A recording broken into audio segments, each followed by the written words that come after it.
জীবন।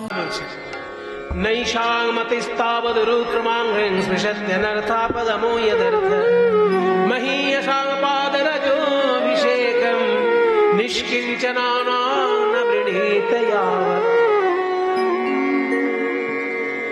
বলছে সবকিছু কাজের একটা শর্ত আছে বাবা। আমি যদি এখন মিলিটারিদেরকে গিয়ে বলি যে আমি পাকিস্তান বর্ডারে একটু যুদ্ধ করতে চাই, আমাকে ভর্তি নেবে?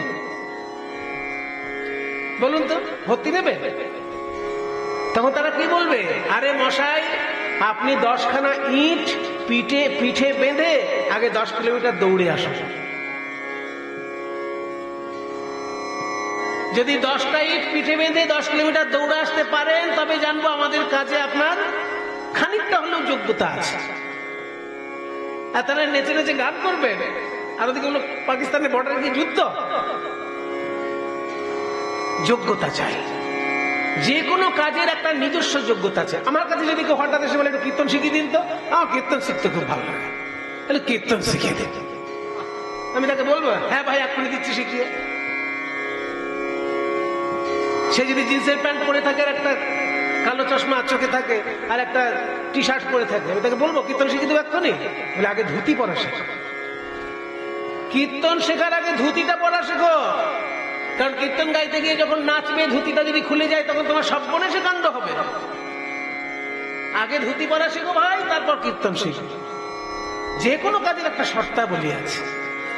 তেমনি উচ্চমানের শিক্ষা যে ভক্তি যোগ, এটা শিখতে গেলে প্রথম শর্ত হচ্ছে বৈষ্ণব ভক্তের চরণ ধুলিতে স্নান করা শিখতে হয়। এটা যতক্ষণ না শিখতে পাচ্ছে, সে আমার মাস্টার মশাই হলেও সে ভক্তি পাবে না। প্রহ্লাদ বলছে, খুব দামি কথা। নৈষাং মতিস্তাবদুরুক্রমাংহ্রিং স্পৃশতি। আমার এই শিক্ষকগণের মাথা ঈশ্বর বিষ্ণুর চরণে ততদিন পর্যন্ত স্পর্শ করবে না, যাবৎ, যতদিন না মহীয়সাং পাদরজোভিষেকং বৃণীতম। মহতের চরণ ধুলিতে যতক্ষণ না অভিষিক্ত হচ্ছে, সোজা বাংলায় বড় বড় ভক্তের পদধূলিতে যতক্ষণ না স্নান করছে, ততক্ষণ ভগবানের চরণে মাথা যাবে না। এবার বড় ভক্ত বোঝা যাবে কি করে? মোটা মালা পরলে, মোটা তিলক পরলেই সে বড় ভক্ত? সে তো ঠকবাজি হতে পারে। বড় ভক্ত চেনার উপায় হচ্ছে নিষ্কিঞ্চনানা, যে তাদের ভিতর পূর্ণরূপে ত্যাগ এসেছে কিনা। সে যদি পূর্ণরূপে ত্যাগী হয়, কিছু কিছু লোক আছে ভেতরে ত্যাগী কিন্তু বাইরে ভোগী সেজে থাকে, তাকে আপনি চিনতে পারবেন না। যেমন পুণ্ডরীক বিদ্যানিধি ছিলেন নবদ্বীপে, মহাপ্রভু যাকে বাবা বলে ডাকতেন, মহাপ্রভু তাকে বাবা বলে ডাকতেন। চট্টগ্রামের জমিদার ছিলেন তিনি, পুণ্ডরীক বিদ্যানিধি। সারাক্ষণ আয়েসে থাকতেন, এই রূপোর বড় বড় বাটিতে পানের পিক ফেলছে, এই দামি জামা কাপড়, দামি বালিশ, দামি চন্দন কাঠের খাট, হ্যাঁ দারুণ দামি দামি সব জিনিস পরে বসে আছে। এবার মহাপ্রভুকে গদাধর বলেছিল যে আমাকে দীক্ষার ব্যবস্থা করে দাও। মহাপ্রভু বললেন ওনার কাছে গিয়ে দীক্ষা নাও, উনি মাধবেন্দ্রপুরের শিষ্য, খুব বড় মাপের বৈষ্ণব, ওনার কাছে দীক্ষা নাও। এবার গদাধর যখন দীক্ষা নিতে গেছে ওই পুণ্ডরীক বিদ্যানিধির কাছে, দেখে যে রূপোর বাটিতে পানের পিক ফেলছে আর চন্দন কাঠের খাটে আয়েশ করে শুয়ে আছে। এই দেখে গদাধর চলে এলো গৌরীর কাছে, বলে আমি দীক্ষা নিতে চাইলাম, তুমি একজন বৈষ্ণব না দিয়ে এক ভোগী লোকের কাছে পাঠালে আমাকে। ও তো চন্দন কাঠের বিছানায় আয়েশ করছে, রূপোর বাটিতে পানের পিক ফেলছে। তখন বলছো তুমি ওকে চিনতে পারো? হ্যাঁ সঞ্জয়, তুমি একবার যাও তো গদাধরের সঙ্গে। এবার সঞ্জয়কে যে গদাধরের সঙ্গে পাঠিয়েছে পুণ্ডরীক বিদ্যানিধির কাছে, পুণ্ডরীক বিদ্যা কি, হে সঞ্জয় এসো এসো এসো। বলে আমার একটা শ্লোক একটু গন্ডগোল হয়ে গেছে, একটু মনে করিয়ে দিবেন। কোনটা? ওই যে অহোবকীয়ং স্তনকালকূটম জিঘাংসয়াপ্যায়ধ্বসাপি লেভের গতিং ধাত্ম্যুচিতাং ততোন্যম কং বা দয়ালুং শরণং ব্রজেম। বক রাক্ষসের বোন পুতনা রাক্ষসী, যাকে দুগ্ধ পান করাতে এসে কৃষ্ণকে মারার জন্য দুগ্ধ পান করাতে চাইল, শত্রুরূপে কৃষ্ণকে মারার জন্য দুগ্ধ পান করাতে চাইল, কিন্তু মৃত্যুর পরে সে কৃষ্ণের মায়ের স্থান পেয়ে গেল। গোলকে গিয়ে দেখা গেল যশোদার পাশে একটা সিংহাসন রয়েছে, কে বসবে না পুতনা এসে বসবে। কেন? ওই যে দুগ্ধ পান করিয়েছে, কৃষ্ণকে মারার জন্য দুগ্ধ পান করিয়েছে। তো তাতে কি হয়েছে? দুগ্ধ তো পান করিয়েছে। ওই যে মারার জন্য হলেও দুগ্ধ পান করিয়েছে বলে তার মধ্যে বিন্দু মাত্র মাতৃত্ব ছিল, ওই মাতৃত্বের জন্য মায়ের পদ পেয়ে গেল গোলক ধামে পুতনা।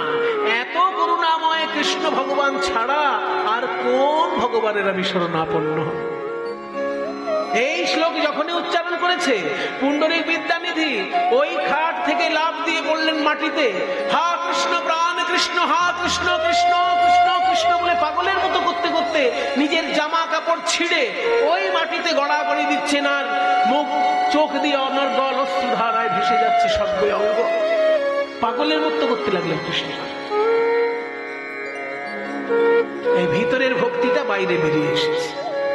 ওই জন্য ভক্ত চেনা খুব কঠিন, কারণ ভিতরে তীব্র বৈরাগ্য, কিন্তু বাইরে থেকে বোঝা যাবে না। তাই প্রহ্লাদ বলছে, বাবা আমার মাস্টার মশাইরা পণ্ডিত মশাই হতে পারেন, কিন্তু যেহেতু তারা ভক্ত পদধূলিতে কখনো স্নান করেননি, ওই জন্য ভক্তি রাজ্য সম্পর্কে তাদের কোনো ধারণা নেই। এই কথা বলার সঙ্গে সঙ্গে হিরণ্যকশিপু রেগে গিয়ে বলে, নিয়ে যাও চোখের সামনে থেকে, একে আমার চোখের সামনে থেকে নিয়ে যাও, গিয়ে ওকে এক কাজ করো, ভয়ঙ্কর ভয়ঙ্কর শাস্তি দাও, যাতে ওকে দেখে আমার ছেলে হলে কি হবে, ওর মুখে যখন হরিনাম শুনেছি, বিষ্ণু নাম শুনেছি, শাস্তি ওকে পেতেই হবে। কে আছিস? ওকে নিয়ে যা, কারাগারে রুদ্ধ করে না, 3 দিন খেতে দিবি না, আর বুকের উপরে বিরাট বড় একটা পাথর চাপিয়ে দে।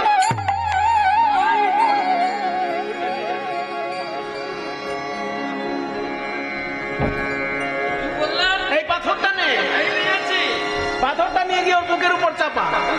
হ্যাঁ,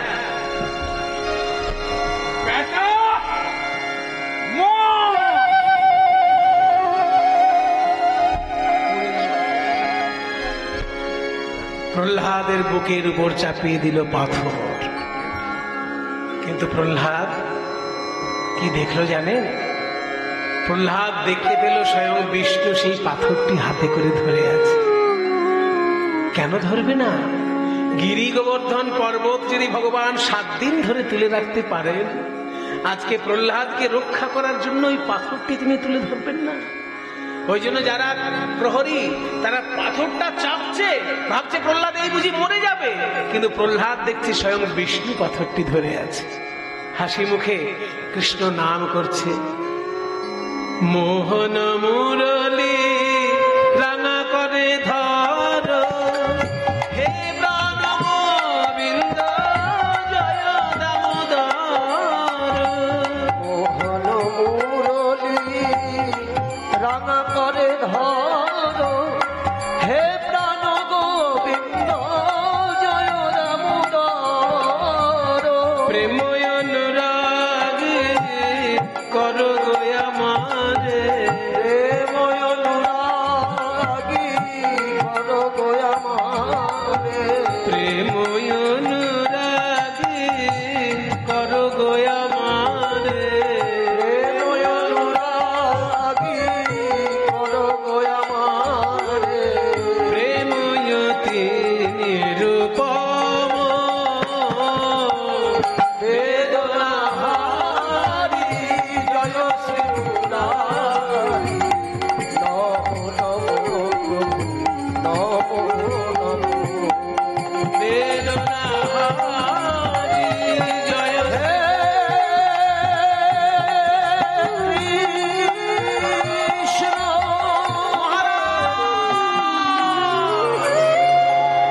প্রহ্লাদের কিচ্ছু হয়নি মহারাজ। এত বড় একটা পাথর 3টে দিন ধরে ওর বুকে চাপিয়ে রাখলাম, ভাবলাম একবারেই বোধহয় শেষ নিঃশ্বাস বেরিয়ে যাবে। কি তোর গায়ে একটু আঁচড়ও লাগেনি মহারাজ? হ্যাঁ, আঁচড়ও লাগেনি? কে আছিস? প্রহ্লাদকে নিয়ে যা, গভীর সমুদ্রে নিক্ষেপ কর।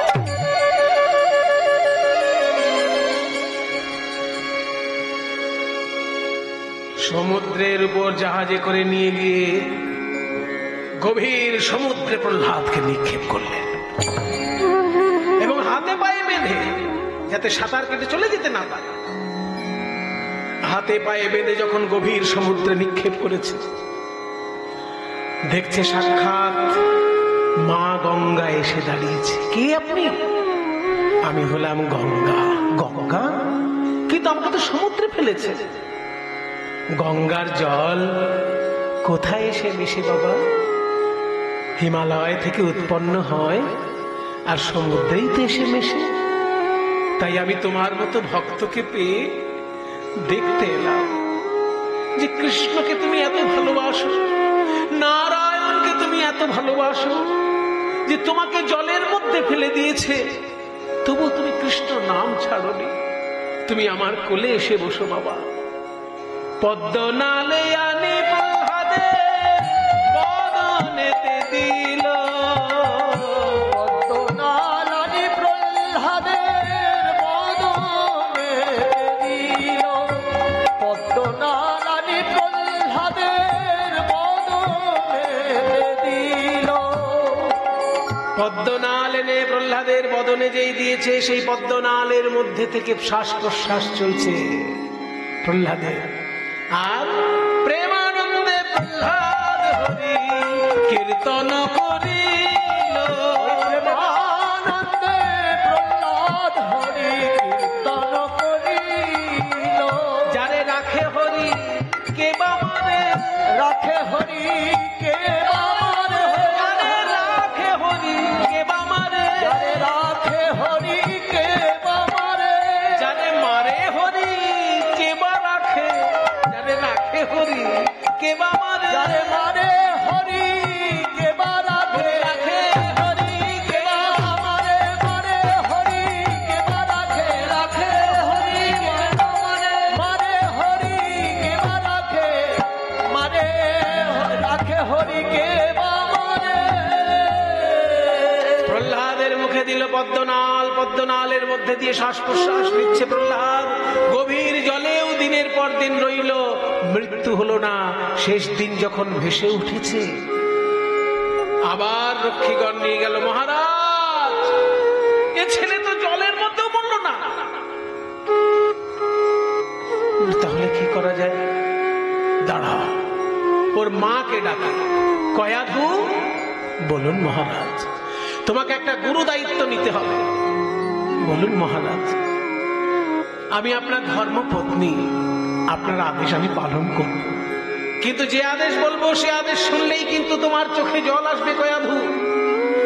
আমার দাদাকে হত্যা করেছে যে বিষ্ণু, সেই বিষ্ণুর নাম করছে আমার ছেলে। কোনো মতে এ সহ্য করা যায় না। আমার ঘরের লোক যদি আমার কথা না শুনে, আমার প্রজা কেন আমার কথা শুনবে? তাই আগে শাসন ঘরে। তোমাকে একটা কাজ করতে হবে। এই নাও নাড়ু, এই নাড়ুর মধ্যে বিষ মাখানো আছে। এই বিষাক্ত নাড়ু তুমি প্রহ্লাদের মুখে তুলে দাও। মহারাজ,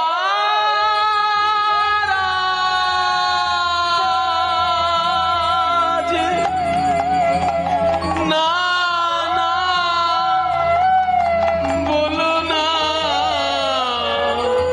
আমায় বলো না। মহারাজ,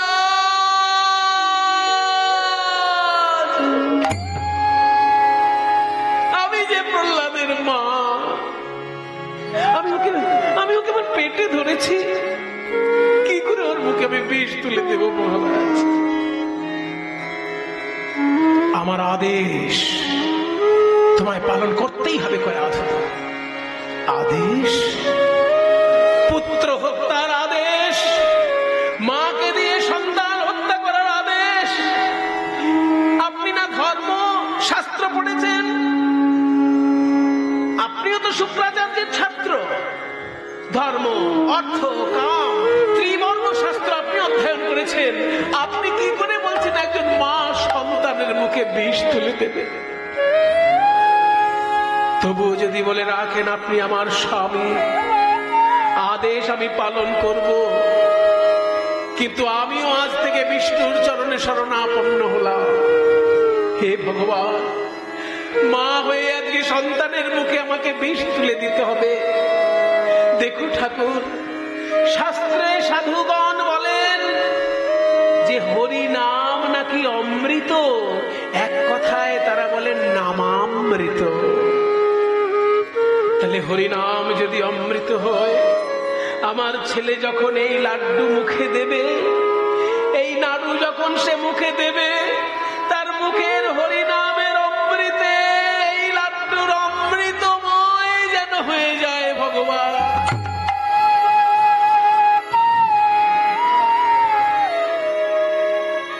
কাতর প্রার্থনা শুনলেন নারায়ণ। মা হয়ে যখন কয়াধু প্রহ্লাদের মুখে তুলে দিল বিষাক্ত লাড্ডু, প্রহ্লাদের মুখে ছিল হরিনাম। হরিনামের অমৃতের গুণে সেই লাড্ডু হয়ে গেল অমৃতময়, অমৃতে পরিণত হয়ে গেল বিষ। ওই জন্যই তো মীরাবাই বলেছেন, রানা ভেজা বিষ কা প্যালা, রানা ভেজা। এই কাণ্ড তো মীরাবাইয়ের সঙ্গেও ঘটেছিল। রানা বিষের পেয়ালা পাঠিয়েছিল মীরাবাইয়ের জন্য, আর কৃষ্ণ নামের অমৃত মীরাবাইয়ের বদনে সেই অমৃতে বিষ হয়ে গেছিল অমৃত। তাহলে কলিযুগে সাক্ষাৎ প্রমাণ রয়েছে মীরাবাই, সত্যযুগে প্রহ্লাদ হবে না? সত্যযুগ তো আরো পবিত্র। রানা ভেজা বিষ কা প্যালা, मैं अमृत करके जाना, मैं गोविंद के गुण गाना, मैं तो गोविंद के गुण गाना, मैं तो गोविंद के गुण गाना, मैं तो गोविंद के गुण गाना, मैं तो गोविंद के गुण गाना, मैं तो गोविंद के गुण गाना। राना भेजा विष का प्याला,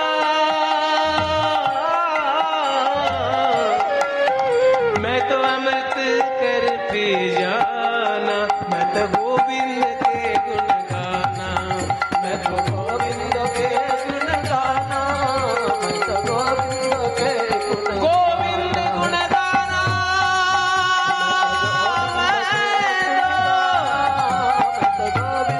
के गुण गाना,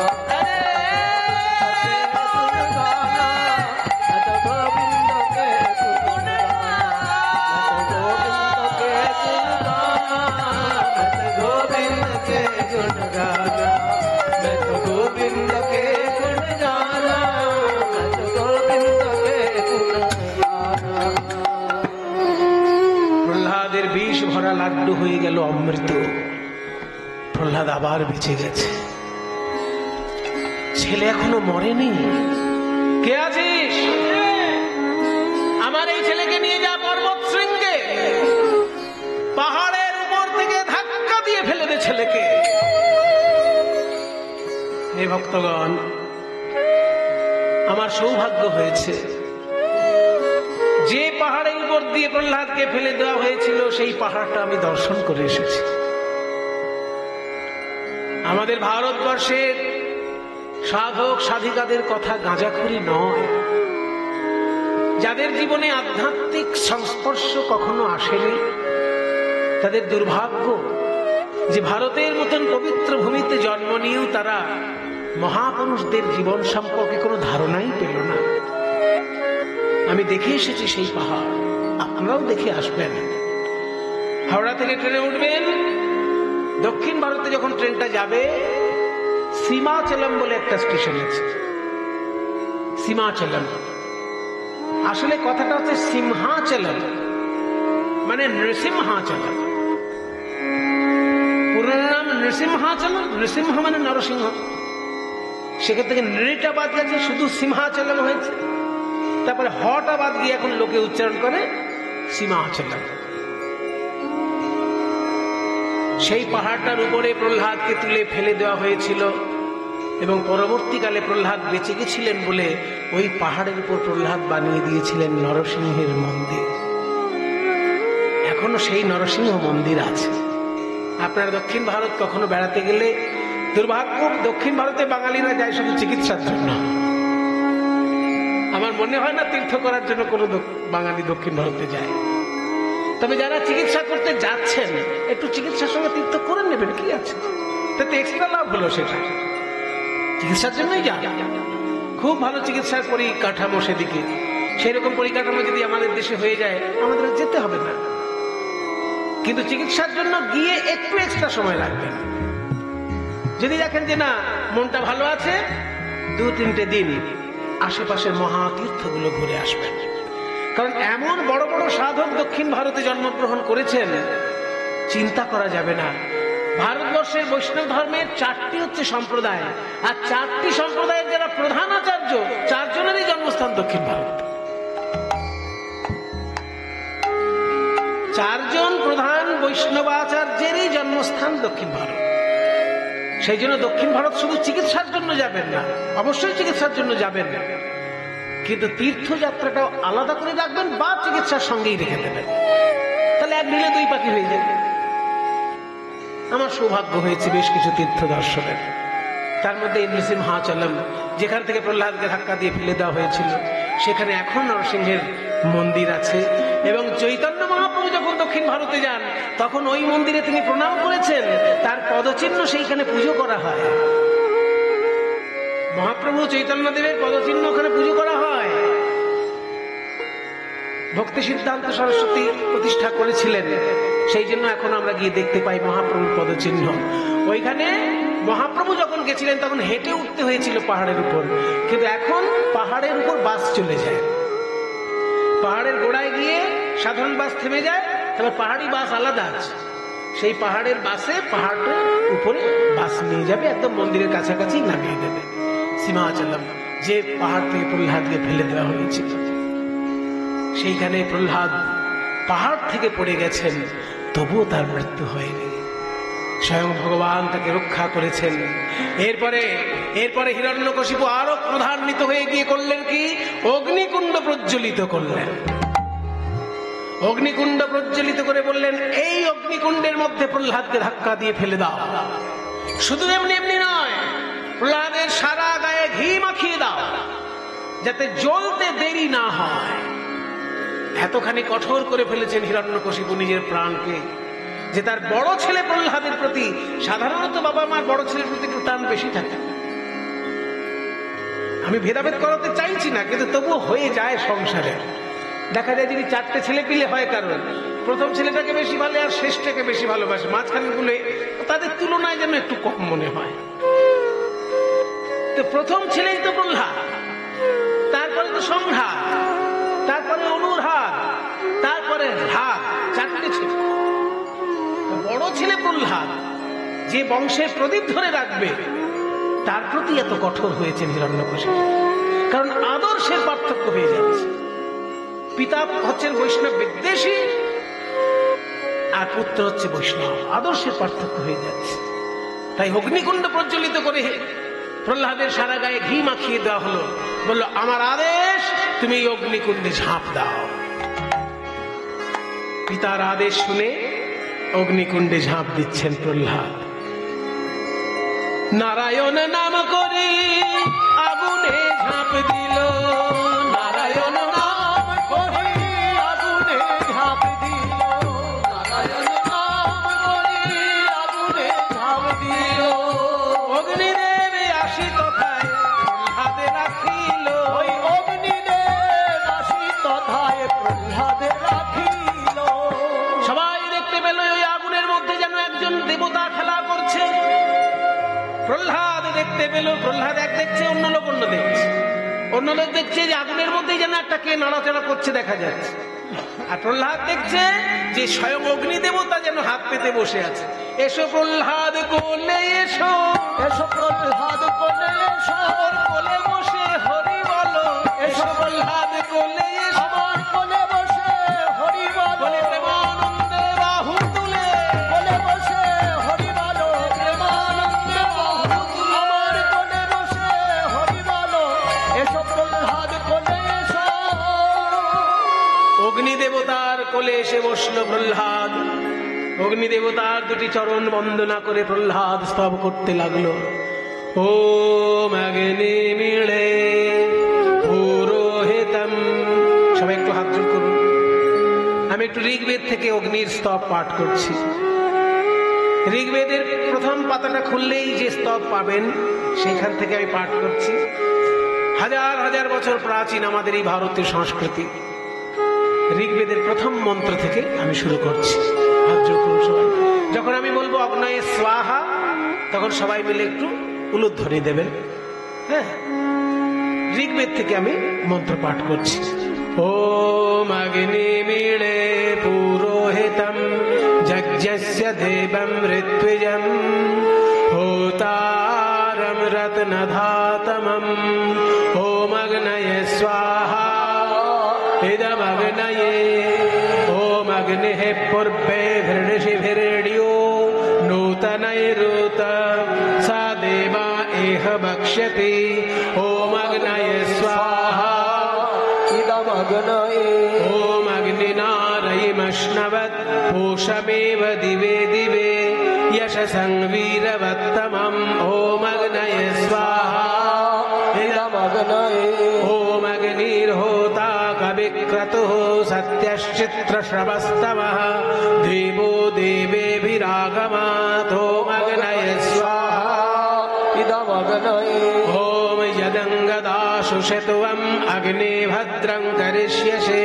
तवेतत्सत्यमङ्गिरः ओम अग्नये स्वाहा इदमग्नये ओम उपत्वाग्ने दिवे दिवे दोषावस्तरधिया वयम् नमो भरन्त एमसि ओम अग्नये स्वाहा इदमग्नये ओम राजन्तमध्वराणां गोपामृतस्य देदिवीं वर्धमानं सुवेदमे ओम अग्नये स्वाहा इदमग्नये ओम सालः पितेव सुनवे अग्ने सुपायनो भव स च स्वानः सुवस्तये ओम अग्नये स्वाहा इदमग्नये। ষণ্ড অমর্ক দুজন শিক্ষক লুটিয়ে পড়ল প্রহ্লাদের পায়ে। ওরে প্রহ্লাদ, তোকে আমরা শিক্ষা দিয়েছি, কিন্তু যে অগ্নিদেবতার মন্ত্র বলে গেছি সারা জীবন দেখতে পাইনি তাকে, আজকে তোর জন্য আমরা তাকে দেখতে পেলাম। তোর জন্য আজকে আমরা অগ্নিকে সাক্ষাৎ করলাম। প্রণাম কর, প্রণাম কর। ওম স্বস্তি নো ইন্দ্র বৃদ্ধস্রবা স্বস্তি নো পূষা বিশ্ববেদা স্বস্তি নস্তক্ষো অরিষ্টদেবী স্বস্তি ন বৃহস্পতি দধাতু। ওম শান্তি শান্তি শান্তি। হরি ওম।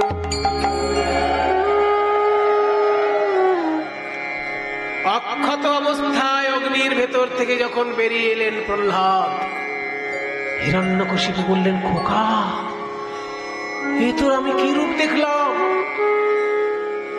আগুনের কাছে কারোর ক্ষমা নেই, আর তুই আগুন থেকেও সশরীরে ফিরে এলি বাবা।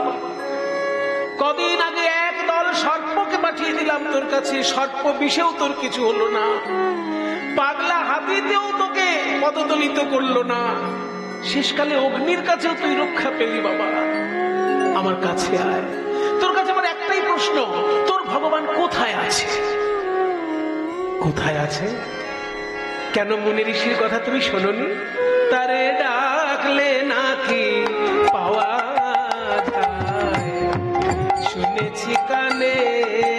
তারে ডাকলে নাকি পাওয়া যায়, শুনেছি কানে।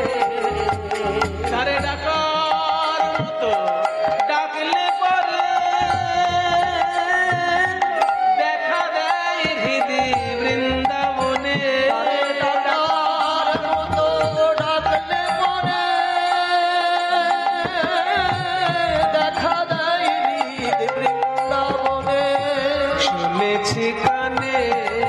তারে ডাকলে নাকি পাওয়া যায়, শুনেছি কানে। বাবা, এই প্রস্তরের স্তম্ভের মধ্যে তোর ভগবানকে পাওয়া যাবে? হ্যাঁ বাবা, তিনি কি সব জায়গায় আছেন, তবে ডাক ভগবানকে, দেখ আমি কি করি। যেই না প্রহ্লাদ প্রস্তরের স্তম্ভের দিকে বলল, হে ভগবান, জলে তুমি আছো অনলে অনিলে, চিরনভ নীলে, ভূধর সলিলে গহনে, আছো পিটপি লতায় জলদের গায়ে, সর্বত্রই তো তুমি আছো শশী তারকায় তপনে। তাহলে এই প্রস্তর স্তম্ভেও তুমি নিশ্চয়ই আছো প্রভু, দেখা দাও, দেখা দাও প্রভু। এই বলে প্রহ্লাদ যখনই করজোড়ে বলছেন, ওম কৃষ্ণায় বাসুদেবায় হরয়ে প্রণতাত্মনে প্রণত ক্লেশনাশায় গোবিন্দায় নমো নমঃ। নমো ব্রহ্মণ্য দেবায় ওম রাবণহিতায় চ জগদ্ধিতায় কৃষ্ণায় গোবিন্দায় নমো নমঃ। নারায়ণায় নমঃ, নারায়ণায় নমঃ, নারায়ণায় নমঃ। যখনই প্রস্তর স্তম্ভের মধ্যে দেখেছে ওই স্ফটিক স্তম্ভ বিদীর্ণ করে আবির্ভূত হল নরসিংহ।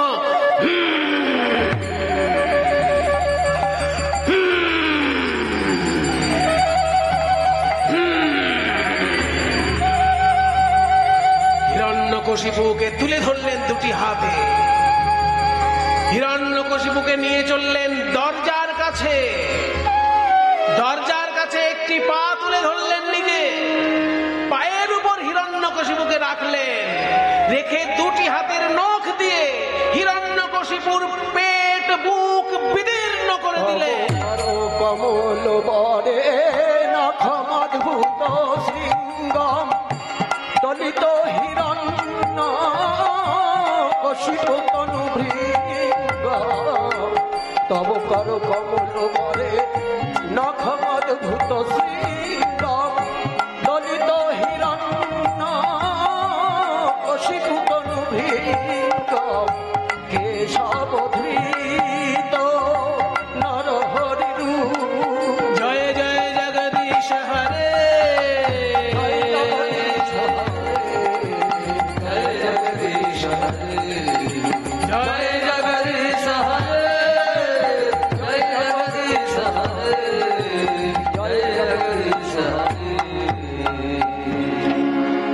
প্রহ্লাদ স্তব করতে লাগলেন। হিরণ্যকশিপু তো মুক্তি পেল, কারণ তার উপর অভিশাপ ছিল 3টে জন্মে জন্মগ্রহণ করবে আর ভগবান 3 বার এসে তাকে উদ্ধার করবে। এই প্রথমবারে বরাহ রূপে তার দাদা হিরণ্যাক্ষকে উদ্ধার করেছেন, আর নরসিংহ রূপে হিরণ্যকশিপুকে তিনি কোলের উপর তুলে নিলেন। ওই যে বলেছিল ঘরেও মারবে না বাইরেও মারবে না, তাই দরজার চৌকাঠের উপরে নিয়ে গেলেন হিরণ্যকশিপু। বলেছিলেন দিনেও মারবে না রাতেও মারবে না, তাই সন্ধ্যাবেলায় সন্ধিক্ষণে হিরণ্যকশিপুকে হত্যা করেছিলেন। বলেছিল পশুও নয় নরও নয়, ওই জন্য অর্ধেক মানুষ আর অর্ধেক পশু, উপরের দিকটা সিংহের মতো নিচের দিকটা মানুষের মতো, নরসিংহ রূপ ধারণ করে হত্যা করলেন। সমস্ত শর্ত বজায় রেখেই প্রহ্লাদের পিতা হিরণ্যকশিপুকে হত্যা করলেন। সমস্ত দেবতারা পুষ্পবৃষ্টি করছে, এবার প্রহ্লাদ স্তব করছেন। সবাই একটু হাত জোড় করুন। প্রহ্লাদের স্তব খুব গুরুত্বপূর্ণ স্তব, অনেকগুলো শ্লোক রয়েছে শ্রীমদ্ ভাগবতে, আমি সেখান থেকে কয়েকটি শ্লোক পাঠ করব। প্রহ্লাদের স্তব, একটা নরসিংহদেবের প্রণাম মন্ত্র আছে চৈতন্য চরিতামৃতে, খুব সুন্দর, সেইটা আগে বলে নিচ্ছি। বলছে উগ্রপি অনুগ্র এবায়ং স্বভক্তানাম নৃকেশরী। বলছে ইনি উগ্র কিন্তু অনুগ্র, অভক্তের প্রতি তিনি উগ্র আর ভক্তের কাছে অনুগ্র, তাই উগ্রপি অনুগ্র এবায়ং স্বভক্তানাম নৃকেশরী কেশরীব স্বপতানাম অন্যেষাম উগ্র বিক্রম। মানে সিংহ যেমন শিকার যখন ধরে তার রূপ আলাদা, মুখের মধ্যে করে শিকার ধরে সিংহ, আবার সেই সিংহ যখন নিজের বাচ্চাকে মুখে নেয় একটা রূপ হবে কি তার? শিকার যখন ধরছে সিংহ তখন সে উগ্র, কিন্তু মুখে যখন নিজের বাচ্চাকে নিচ্ছে আর একটা সুরক্ষিত জায়গায় রাখার জন্য তখন সে অনুগ্র। একই সিংহের মধ্যে যেমন উগ্র আর অনুগ্র দুটো রূপই আছে, তেমনি নরসিংহের মধ্যে হিরণ্যকশিপুর প্রতি সে উগ্র, কিন্তু প্রহ্লাদের প্রতি সে অনুগ্র। উগ্রপি অনুগ্রেবায়ং স্বভক্তানাম কেশরী অন্যেষাম কেশরী বা কেশরী মানে সিংহ, স্বপোতানাম নিজের বাচ্চাদের উপর, কেশরীব স্বপোতানাম অন্যেষাম উগ্র বিক্রমা। প্রহ্লাদ তাই স্তব করছে, ওম নরসিংহায় নমঃ বিপ্রাদিষড়গুণयुतादरविन्दनाभ पादारविन्द विमुखात् स्वपचं वरिष्ठम् मन्ये तदर्पितमनोवचने हितार्थ प्राणपुनाति सकुलं न तूरिमान मन्ये धनाभिजनरूपतपश्रुतौज तेज प्रभाव फल पौरुष बुद्धि योग नाराधनाय हि भवान्ति परस्य पुंस भगत्यातुतोष भगवान् गजयूथ पाय। দুটি গুরুত্বপূর্ণ কথা বললেন প্রহ্লাদ। বলছেন বিপ্রাত দ্বিষড়গুণयुता, দুই মানে কি? দুই, আর ষট মানে ছয়, দুই ষড় মানে 6 দুগুণে 12। যদি কোনো ব্রাহ্মণের মধ্যে 12টা গুণ থাকে সে হচ্ছে শ্রেষ্ঠ ব্রাহ্মণ। সাধারণত ব্রাহ্মণের মধ্যে 9টি গুণ থাকে। গীতায় লেখা আছে সমদম তপশৌচ খান্তি রাজ্য জ্ঞান বিজ্ঞান আস্তিক্যং ব্রহ্মধর্ম সমাজ। ব্রাহ্মণের মধ্যে সাধারণত 9টি গুণ থাকে, কিন্তু এর ছাড়াও আরো 3টি গুণ ব্রাহ্মণের থাকতে হয়। সেটা হচ্ছে সত্য, সন্তোষ এবং দয়া। এই 12টি গুণে গুণান্বিত যদি কোনো ব্রাহ্মণ থাকে, তার থেকেও আমি একজন চণ্ডালকে শ্রেষ্ঠ বলে মনে করব, যে চণ্ডাল হরিচরণে আত্মসমর্পণ করেছে। কারণ যে হরিচরণে আত্মসমর্পণ করেছে সে হরির উদ্দেশ্যে 5টা জিনিস দিতে পেরেছে, যে কিন্তু ওই গুণবান ব্রাহ্মণ দিতে পারেনি। সেই 5টা জিনিস কি? মন্যে তদর্পিত মনোবচনে হিতার্থ, ভগবানকে সে মন দিয়েছে, ভগবানকে সে বচন দিয়েছে, ভগবান সে কর্ম দিয়েছে, ভগবানকে সে অর্থ দিয়েছে, এমনকি দরকার হলে ভগবানের জন্য সে প্রাণও দিতে পারে। এরকম কোন চণ্ডাল যদি থাকে যে সর্বস্ব ভগবানকে সমর্পণ করেছে, তাকেও আমি অধিক বন্দনা করি। আবার প্রহ্লাদ বললেন মন্যে ধনাভিজন রূপ তপশ্রুতৌ তেজ প্রভাব ফল পৌরুষ বুদ্ধি যোগ নারাধনায় হি ভবন্তি পরস্য পুংস ভগত্যাতুতোষ ভগবাन् गजयूथ पाय। नमो ब्रह्मण्य देवाय गो ब्राह्मण हिताय च जगद्धिताय कृष्णाय गोविन्दाय नमो नमः। ओम श्यामं हिरण्य परिधिं वनमाल्यवरः धातु प्रबालनटवेश मनोव्रतांशे विन्यस्त हस्तवितरेण धुनानमभजं कर्णोत्पलालक कपोल मुखावजहासं बरहापीडनटवरवपुः कर्णयो कर्णिकारं बिभ्राटवासकनकभुभीषण वैजयन्तीं च मालां रन्ध्रान् वेणोरधरसुधया पूरयन् गोपवृन्दैः वृन्दारण्यं सपदरमणं पाविषद्गीतकीर्तिः दीपार्गिवधैलकान्तरमभ्युपेत्य दीपाय देवि वृत्तिहेतुसमानधर्मा यस्तादिदेव च हि विष्णुतया विभाति गोविन्दवादिपुरुषं तमहं भजामि गोविन्दवादिपुरुषं तमहं भजामि गोविन्दवादिपुरुषं तमहं भजामि। प्रहलाद के बुके जड़िए धरलेन नरसिंहदेव। প্রহ্লাদ, তোমার পিতার রাজত্ব ছিল বিভীষিকাময়। সাধকগণ তোমার পিতার রাজ্য ছেড়ে অন্য রাজ্যে চলে গেছে, কিন্তু তোমার ভক্তিময় রাজ্যে আবার সাধকগণ ফিরে আসবেন, আবার ভক্তিময় রাজ্য প্রতিষ্ঠিত হোক। তোমার বংশ পরম্পরা পরম্পরা সুপ্রতিষ্ঠিত হোক, তুমি এইখানে রাজত্ব করো প্রহ্লাদ, তোমার রাজত্ব থাকলো, আমি এবার বিদায় নিই। তখন প্রহ্লাদ করজোড়ে বলছে, ভগবান আমি তো আপনার ভয়ঙ্কর রূপ দেখলাম, কই আপনার দয়াল রূপ তো আমি দেখতে পেলাম না। আপনি ভয়াল রূপ দেখালেন আমাকে, আপনার দয়াল রূপ কই? ভগবান বললেন, প্রহ্লাদ আগামী কলিযুগে আমি যখন হব চৈতন্য দেব, তখন তুমি হরিদাসের দেহ আশ্রয় করে থাকবে, ঠাকুর হরিদাসের দেহে আশ্রয় করে তুমি আমাকে সেদিনকে দয়াল রূপে দেখতে পাবে। তাই ঠাকুর হরিদাসের মধ্যে একদিকে যেমন ব্রহ্মা বিরাজ করছেন, তেমনি অন্যদিকে আবার প্রহ্লাদও তার শরীরে বিরাজ করছেন। দয়াল রূপে গৌরাঙ্গ মহাপ্রভু, আর হরিদাস ঠাকুর রূপে সেই প্রহ্লাদ কলিযুগে আছেন। তাই সবাই মিলে একবার জয়ধ্বনি দিন, প্রহ্লাদ মহারাজ কি, প্রহ্লাদ মহারাজ কি, প্রহ্লাদ মহারাজ কি।